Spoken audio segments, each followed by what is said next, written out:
Welcome, I am Serena. This is my 21-day course for your brand communications. This is day 2, and in day 2, we're going to be looking at your audience. Day 1 was getting you to reflect on your North Star, the guiding principle, but day 2 is a reality check. Who is your audience? Who do you actually think your audience is? This is something that I always have to think about as a strategic communicator. I have more than 20 years in comms and media. I'm a chartered public relations practitioner, and I'm currently studying systems thinking.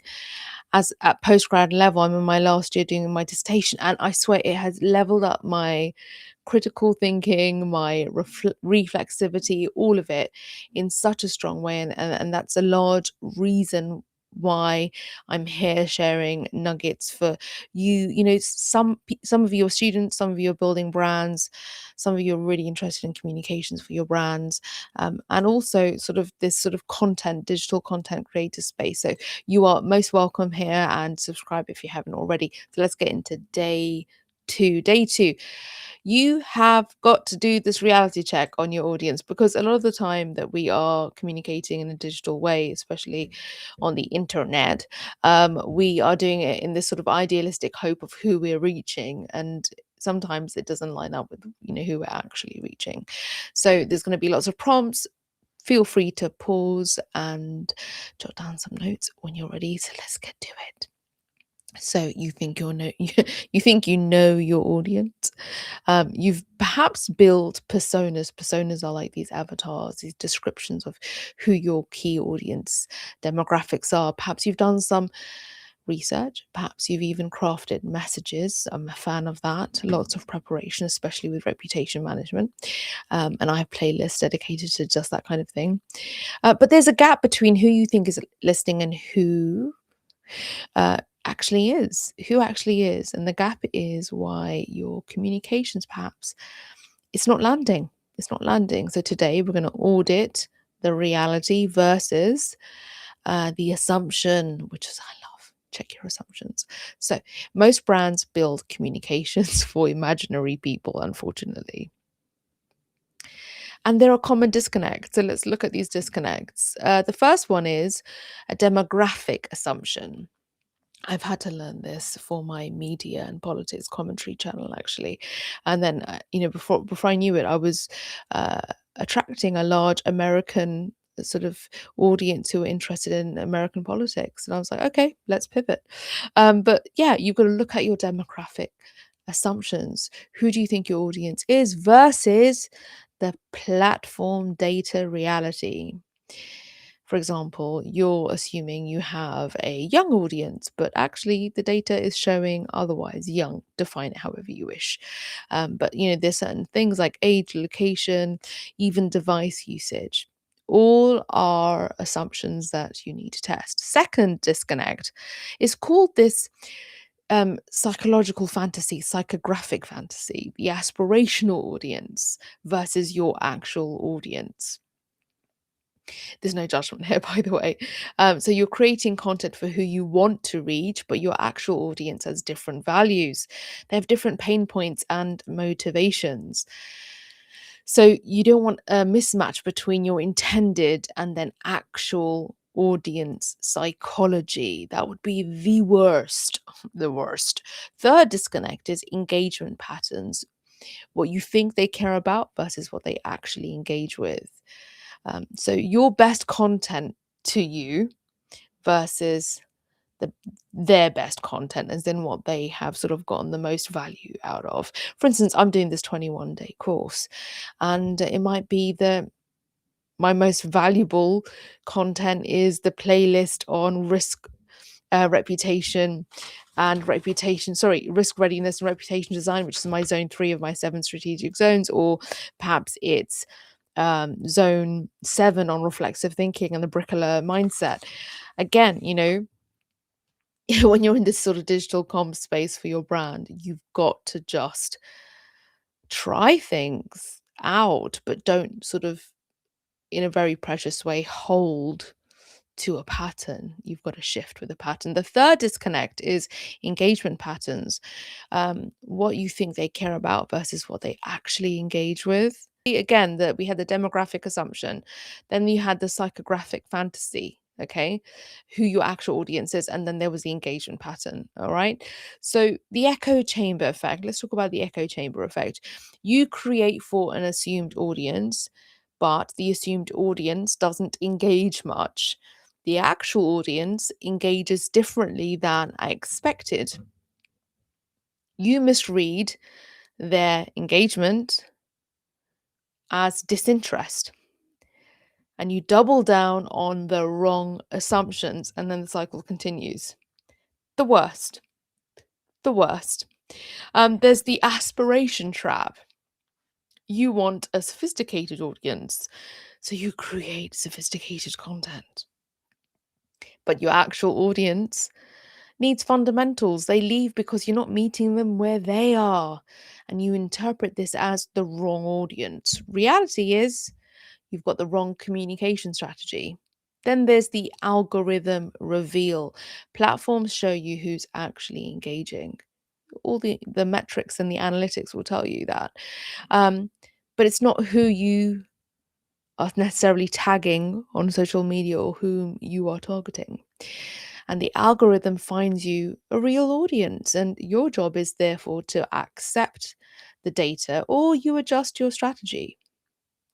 The algorithm will reveal sometimes an unexpected audience segment. So you got to pull your actual data. Let's go to step one. Let's apply this. You've got to pull your actual data. Look at your last 30 days of your content performance. Look at your platform analytics, the age, the location, the gender, if it's available. You've got to look at your top performing content by engagement and by reach, and save time. Save time for when you know your audience are active, like utilize your publishing scheduling device process. Schedule it for when they're available, right? Schedule it for when they're available, when they're active, and just collect this data. Don't try not to interpret it too much, just collect it and see what you can do differently to make it make sense. So that was about pulling your actual data. Step two is compare that data to the assumptions that you have. Who did you think you were talking to? Write down the persona you had in mind and now compare it to the actual data. So now that you've done that, where are the actual gaps? Is it in age? Is it in geography? Is it the topics that they engage with? I found I have found that with my commentary channel, that there are certain political parties that they want a little bit more reflection on. There are certain sort of political movements going on that they want to sort of discuss, and so you've got to be responsive, and that's about sort of your pattern recognition. So once you've done that, you've got to look at your engagement patterns, which content has overperformed. This is your step three versus your expectations. Which content has underperformed, and what do they share and what do they like? Do they bother to share? Do they bother to like and comment? And which topics get more comments versus the silent engagement? You know, you could get some videos on YouTube with loads of watch time, but there's not much there's not much going on in the comment section. So look at sort of some patterns, some areas, some themes of content, perhaps some themes of communications, and you might begin to spot what they're actually there for. So you could potentially have uh, a couple of sort of choices, strategic choices. So this is step four. You know, this is about you making a decision. You could adjust your communications to the actual audience. You can meet them where they are. You could shift the topics, shift the kind of depth and the format to match the reality now that you've looked at all the data. And this isn't dumbing down, it's just a different sort of strategic alignment. Or you could deliberately cultivate for a different audience. If you know you're not getting to the audience and you're actually getting a different audience, and you could cultivate for the ideal one. You could accept slower growth. You could create consistently for your desired audience. You could ignore algorithm feedback pushing you elsewhere. This unfortunately does require a fair bit of discipline and patience. You've got to keep sort of almost manicuring this approach, curating your approach. You must choose one, though. You can't do both. You can't complain about the wrong audience if you won't adjust. And you can't expect fast growth if you're deliberately uh, too niche in one area, for instance. So this disconnect happens when you want both. When you want to be all things for everyone, or just specifically want to be one, but you just keep doing the opposite. And step 5 is make one adjustment this week if you can, based on the audit that you have done. What is one concrete change that you can make? Is there one concrete change that you can make? Is there a topic focus? Is there some sort of change in the content format, your posting time, your depth reveal? And test it and measure it and learn from it. I think there's this process that you go through when you're uploading YouTube content, for instance. You definitely are familiar with this. I feel more so than when I'm sort of, actually, no, perhaps when I was quite active on Instagram, not as much trying to be. I would do this as well. Yeah. So I think with your chosen platform, just see if you can test it, measure it, and learn from it. In closing, then, for day 2, your audience reality check isn't really a one-time exercise. It's one that you're going to have to visit and revisit. And and this is because your audience is evolving, platforms change, and your content will do shifts. If you're creative, then you know this. Um, so I would sort of, at minimum, do this sort of audit on a quarterly basis, every 3 months. The brands that I find do well, small and large, they are honest about who's actually listening, like who's actually paying attention, who's engaging with them. So it's time to get honest with yourself. It is. It's time to get honest with yourself. Um, the next day, day 3 is going really good. It's going to be about your voice. It's going to be about your tone. I'm really excited for these 21 days of communications for your brand. Um, it took me down one avenue, but there are many avenues I could go down for communications. I would love to do one on speakers and speaking. So let me know in the comments more suggestions for topics, for course suggestions as well. But I hope you're loving this one. This is day 2. Come back for day 3. If you haven't already, do subscribe. It still counts, I think. For me, I would love it if you did subscribe, and do all those wonderful things like share, comment, and turn on that notification bell.